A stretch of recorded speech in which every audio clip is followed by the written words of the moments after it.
Palworld not only allows, but outright encourages players to commit unfathomably cruel acts to the creatures of their world for the sake of efficiency. Your main job is to catch free pals in order to force them to work and fight for you for free.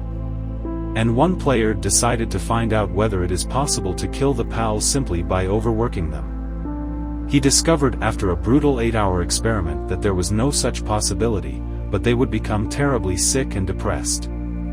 A player under the nickname Sairoidanganzawa set his pals to the super hard work mode, which increases efficiency, but makes the pals susceptible to stress and illness.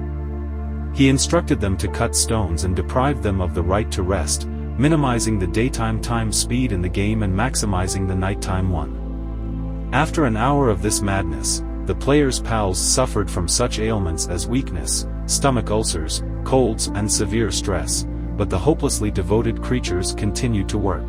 The player tried to alleviate the condition by feeding his test subjects a bunch of eggs and taking them to hot springs to warm up, but it was a war of attrition. As a result, after about 2 hours, the pals began to have fractures.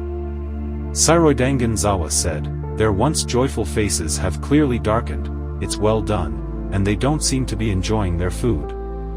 As soon as they get broken bones and fall, they get back up and go back to their posts."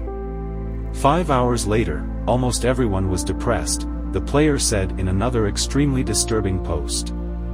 And finally, after an unimaginable 8 hours, we got the last update about the little pals who tried so hard.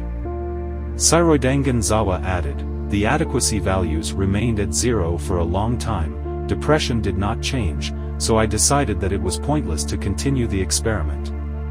Result, fireballs cannot die from overworking, but their performance is significantly reduced." But if that wasn't enough, the player sold the diseased pals to a buyer for 5,076 gold because their treatment was too much of a hassle. It's somehow uncomfortable to even talk about this, but here the player simply took and sold the hunted, albeit virtual, creatures. We can only hope that the sold pals found happiness and fully recovered from such a cruel owner, even if his experiment had purely scientific purpose.